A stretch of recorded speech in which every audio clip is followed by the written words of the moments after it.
To be associated with anything concerned with Tamil Nadu is also a matter of great personal pride because my wife comes from Chennai. So when the minister was eloquently speaking in Tamil, I think he didn't realize that there was a spy amongst us who knew Tamil at that point of time. Let me first say, when you started this whole thing by saying your last word was namaste, and let my first word be vanakkam. So.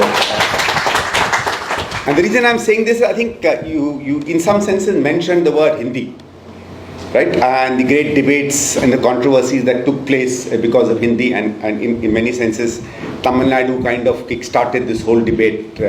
And the party you belong to, which at one point, in many senses, dethroned us from Tamil Nadu, and now we are comrades in arms. But I think it was significant, right? I think it was significant what happened. And I think probably India owes a lot to what the DMK did on the issue of Hindi. Because if you had not done that, majoritarianism would have hit us far before it hit us 60 or 70 years later. It was not an issue of Hindi or any language at that point of time. I think it was an issue of what made us Indians. And we were Indians because we were born here. We were Indians not because we spoke languages that somebody else spoke. We were not Indians because we had the religion of every other Indian. We were not Indians because we had cultural customs of the same. We were Indians because we all were born on a piece of earth which was called India, and we owed allegiance to that earth and to that mother soil. And I think that is a very signal thing that the DMK said, and I think I'm very happy therefore to be in the hall in which is built in the memory of those two great leaders. The other is, you had mentioned the word small regional party. I don't think you're a small regional party. In fact, you kick-started the tradition of regional parties in India. And the reason why it is important is that you deepen the democracy. The democracy is not just one large or two large or three large pan-Indian parties. I think the important part of democracy is that people find their voice, their identity, and in some senses, a familiarity with the party that represents them. And I think democracy gets richer if we are closer to the people who represent us. And if democracy gets richer, the nation gets richer. And I think to that extent, whether people, especially in the Hindi-speaking North, would like to claim so or not, but I think DMK did a great service to the nation in strengthening democracy in the manner in which they did that. And I'm saying this with a great sense of seriousness and responsibility. What I wanted to speak today, initially, then I thought maybe I'll try and change my topic, but I think I'll stick to that. One is, of course, Jawahar Sarkar Sahab, when he was speaking, said that there are a lot of people with depth on the stage, and I am the only person without that depth on the stage, because he said the MPs will come later. I'm a late MP who's kind of sitting around in the middle of that. All that I can say is that you people have depth, the MPs have a little more width. So that's probably the only way in which they get accommodated. But what I'm finding today, and I wanted to speak about that, is this whole issue of the kind of dictatorship of the majority that I wanted to speak about. And purposely I wanted to relate it with this whole issue of the current Prime Minister and the organization that in some senses inspires him, that is the Rashtriya Swayamsevak Sangh. And first of all, I would say that we very loosely use the word RSS. Right? And I think it's a mistake, because it's not just the RSS, right? It's kind of I won't use the word monster, because I don't know, after Rahul Gandhi got jailed for just using a particular surname, if I use monster in the association with any other, at least he has some lawyers to fight for him. I won't even get those to fight for me. So I think I'll refrain from using words like that. But I think this organism of the RSS comes in a kind of a many-splendored body. So I think we first need to be careful about that. And the impact that has been there is what disturbs me. One is, there is a kind of an almost dangerous anarchy of power and majority that we are seeing today. I don't think majority or majoritarianism has unleashed itself in the manner in which it is unleashing itself today. And it's in many, many ways. There is of course, there is the power and a dictatorship of those who are moneyed, of those with assets, and those with the social hierarchy of power, of democratic majority, of cultural majorities. And this is where I think the most dangerous domain we are getting into. A small glimpse of that was shown by a certain constable belonging to a particular RPF in a railway line on a line when he shot his boss and then shot 3 other people whom he did not like. Now that's a very, in the history of nations, in the story of civilizations, in current days, sometimes these things can happen. But what does this represent? This represents that one of us at a particular point of time, somebody or the other felt that the use of maximum force is justified against those, whatever be their numbers, whatever be their identities, whatever be their position in life, whatever be their status, whether they are human beings or not. The fact is, if I belong in some sense to an identity that is of a majority, then I can use maximum force to impose my majority. And this started many years ago. And one of the things I would like to also speak to here, because a lot of my DMK colleagues are here, both the DMK and I, when we were members of the Indian National Congress, at least suffered from this. I hope people remember the years of 2011, 12, 13, 14, right? In many senses, many people call them rather radical, revolutionary years in this nation. But it was in this nation that we gave legitimacy to the mob. It is in this nation and society we gave legitimacy to violence. Remember in that horrific instance of Nirbhay, and it's one of the most horrific instances that came to public life, but people were celebrating the fact that you should lynch the rapists on streets. Once you said that, you started the process of legitimizing the use of violence by the mob. And when the mob gets legitimacy to a violence, the mob can change, the mob's identity can change, the mob's purpose can change, but the mob has only one weapon to exercise its authority, and that is violence. When we give justice and we equate justice with the demand of the mob, I think we did a very dangerous thing in the years of 2011, 2012, 2013. And to me, in many senses, what happened in those 3 or 4 years, Congress suffered because of that, DMK suffered because of that, but that's a very minor issue. I don't think it's important as to who always keeps winning or doesn't keep winning. In many senses, when we brought the element of the fact that a mob and people's sudden desires can ensure justice in the manner in which they design what is justice, you destroyed justice. Himaji was speaking about the fact that justice is people and their emotions and their morality defines what is justice, but does not define how you implement and put that justice to force. I remember a time, when the 2G controversy came in. Many of you may remember people used to say, "Hang my neta," kill the corrupt person. What were these words? These words were not just mere emotions. These are very dangerous words. You were legitimizing the fact that you could label somebody in a particular way who in that particular situation becomes a minority, and then you can impose the maximum penalty on that minority, and that maximum penalty outside of the formal system of justice is only one. That is violence. And what is maximum violence? That is murder. And I think that is what we started legitimizing.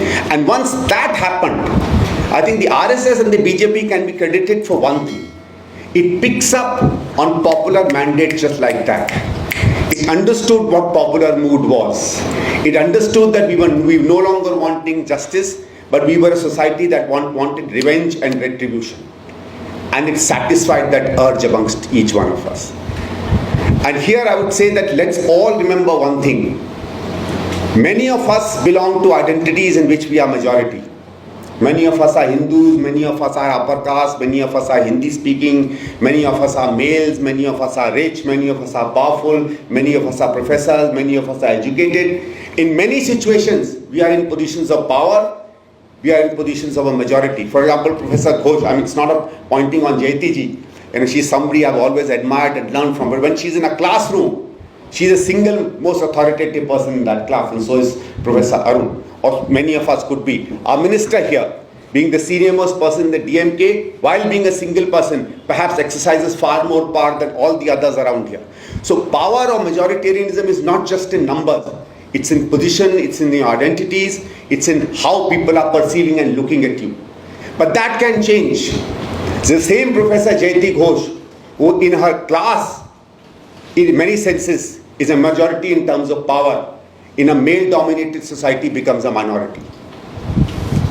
The same person, my minister here, and you know, I'm a great admirer of his father. I just came to know is Baluji's son, and he and I had a lot of interaction in our days in Parliament, and I'm very, very glad. In fact, I once met your current Chief Minister, Salinji, in Patna, and he and I had a lot of conversation through Mr. Balu. I was talking to him in English and he was translating in Tamil, and then it was coming back to me.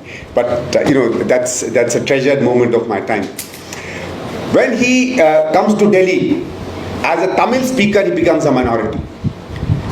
In fact, this is where I think things are now getting extremely dangerous, because these minorities or these positions of being in minority of either power or of any other form, at a particular point of time, troubled us in our existence within an aggressive majority.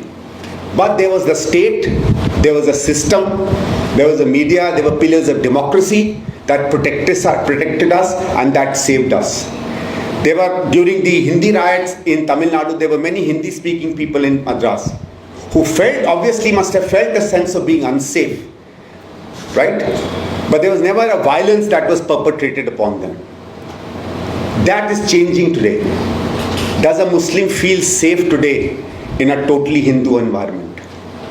Is a girl who's walking in a skirt feel completely safe in the backwaters where orthodoxy is being pushed in states like Uttar Pradesh? Can a person who's gay openly come out in a totally Hindu-dominated, upper caste-dominated cultural environment, say in a festival mela, and claim and say what he is? The issue is not that there will be only elements of indignity heaped upon that person. It's not that they'll be only shamed. The danger is they may be killed and murdered. Because society has started hating not just their identity, society has started hating their very existence. And that is what this Prime Minister and his RSS in some senses have started teaching us. And they have said that when you do this, there is a greater justice you're doing in the construct of this country that we are putting across. That is why when some people speak about the idea of India, I don't have too much of a problem of the idea of India that Pandit Jawaharlal Nehru or others brought in. That changing. It will change over a period of time. Right? As each one of us and each of our generations inherit this nation, we have our right to design and have our own idea of India. But issue is not the idea of India which is a problem. Issue is who and what all constitutes India that becomes important. And in that sense, we are imposing ourselves either by wanting you to change and become like us, or ensuring that not only do your differences don't exist, but if you insist on your differences existing, then you don't exist. And that the reason I'm saying this is that now the fight therefore has to be fought at every corner, at every opportunity, at a time when every difference is not celebrated. We have to fight. Every time a Hindi-speaking person finds himself in a minority in Tamil Nadu, the DMK must rise and protect his rights. Every time somebody from Tamil Nadu or from Karnataka speaks out in their language and my fellow Hindi-speaking person smirks at that man, I have to get up and tell him, stop that. This is a language I should be as proud of, although I'll never speak that language because I only want to speak Hindi and I'm incapable of speaking Tamil. But Tamil is as much my mother tongue as Hindi is, or Kannada is, or Bengali is, or Uriya is, or Bengali is.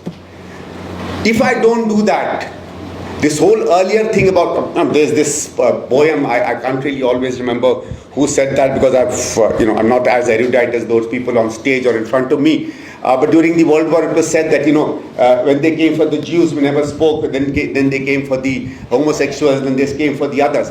But today, it's not just those 3 or 4 broad.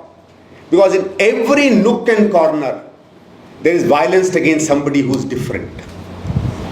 If we cannot fight for the girl who wants to wear a skirt, if we cannot fight for a lady who wants to announce that she's a lesbian, if we cannot fight for a person who's dark colored amongst fair-skinned, absolutely racist North Indians, if we cannot fight for the rights of a Brahmin amongst scheduled castes, if we cannot fight for the dignity of the scheduled castes or the Dalits amongst absolutely caste-ridden upper caste people, each time that we don't do that, we are siding with the current regime.